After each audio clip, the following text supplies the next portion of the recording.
I'm the director of the psychodrama in this project, which means that I help people enact daily life situations so that they can gain control of what seems to be uncontrollable life situations in their real life space, their kitchen, their bedroom, their living room, their outside beach or whatever, trying to help them live a more fulfilled life, a happier life.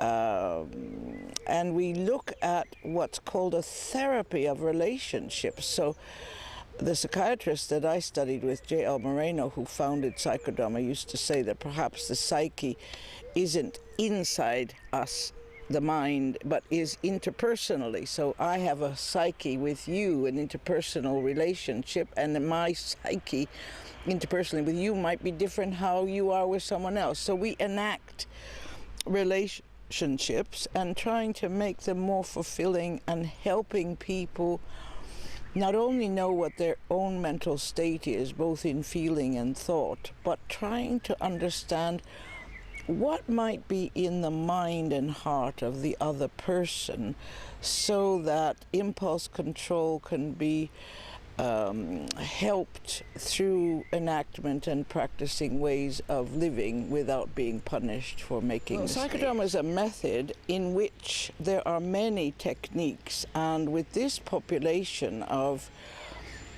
personality disorder, borderline,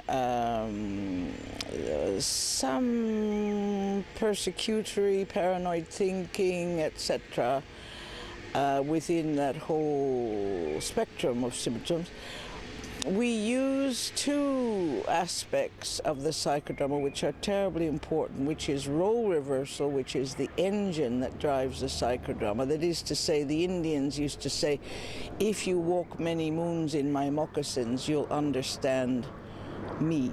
So the person gets a chance to look at themselves from the eyes of another and see what they may look like, and also to feel what it's like to be in the role of the other looking back at them, so both and.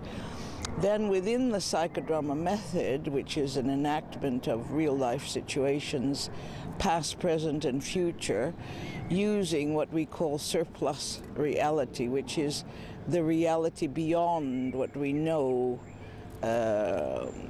in our daily life. So, for example, if you never had a chance to say goodbye to your mom who died when you were 10, we can put a scene where, surplus to the reality that you now know, the child can be back in that moment, even though the person is now 30 or 40 or 50, and say goodbye to mom or tell mom whatever, and be in the role of mom and see what mom would have said.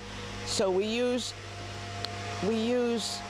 role reversal, we use doubling, which is very helpful to this personality, borderline personality group, and these people where they've never been really validated by their attachment figures, and many of them have dysfunctional attachments, maternal and paternal, and some of them have never had their thoughts or their feelings validated, and the double, which can come from a member of the group or from myself as the therapist, helps to express the unexpressed. And very often the protagonist or the subject of the drama will look at the double or the person who sits next to them and tries to non-verbally represent what they're feeling and thinking to get clues from the body, and then may say, Mom, I love you so much, or Mom, I hate you, or whatever it might be, and the person often says, what? Yes, exactly, that's what I feel. And so the person, rather than having words put in their mouth, have a chance to express what's never been expressed or what they may be feeling and thinking, and often the double can understand them better than the therapist, the doctor, the psychiatrist, the facilitator, or whatever. Then we use mirroring, another technique of psychodrama, where we take the person out of the scene and they get a chance to see the scene with other people playing it, either the essence of them non-verbally or playing it. And it's kind of like a cheap videotape. They get a chance to see the mirror of themselves.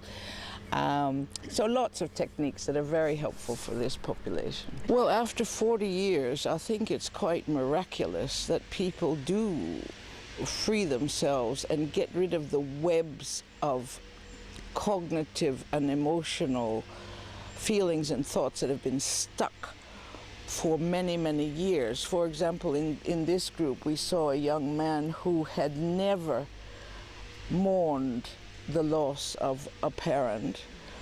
That's one thing.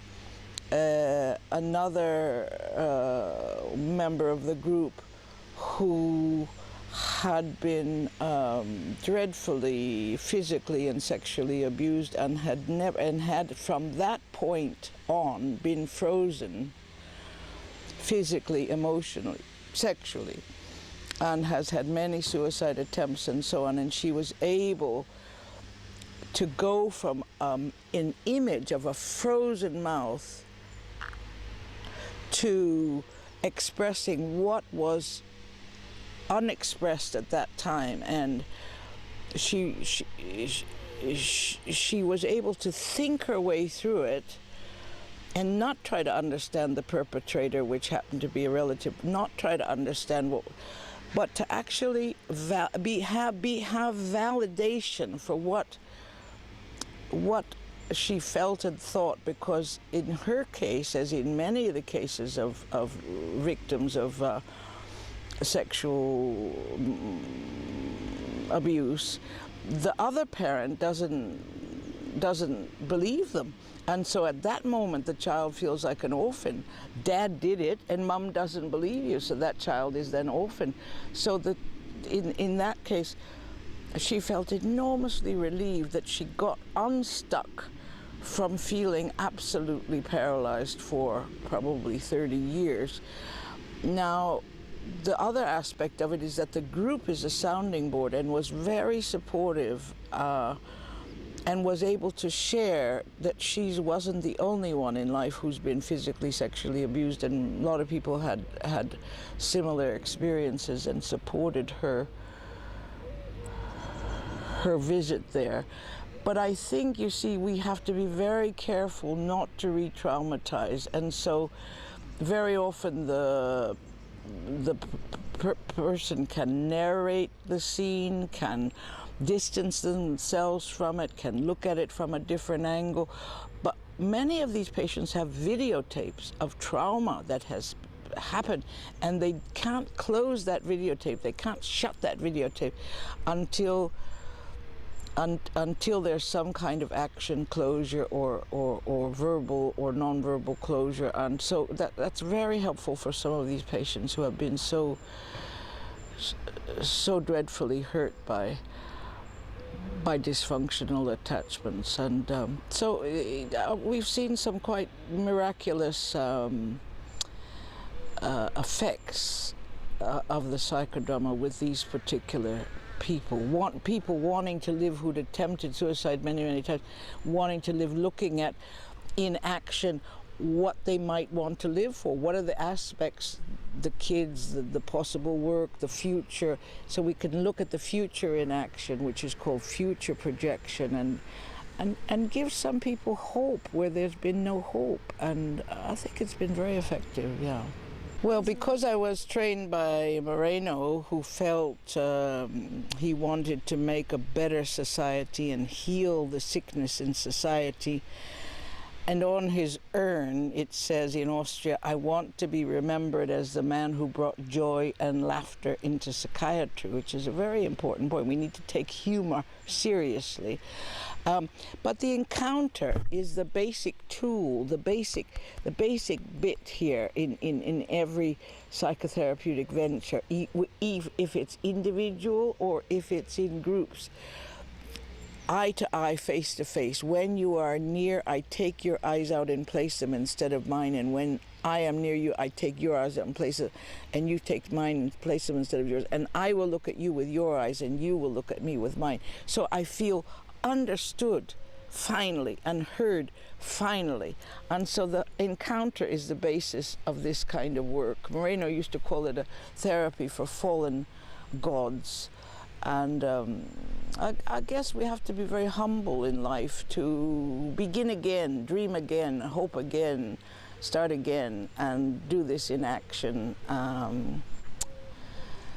So I suppose spontaneity and creativity, as Moreno thought, is in a machine age, in a computer age, in a technological age, is something we need to preserve. And when we work with people in Psychodharma, we are training them in the holiest place, the place where they can raise themselves to the highest common denominator and find that spontaneity, which was not impulsivity, but spontaneity, which was theirs as a birthright from the moment they were created, and fearlessly express some of what's authentic to them, and continue to create. So I think to be creative and to keep creative is a way to keep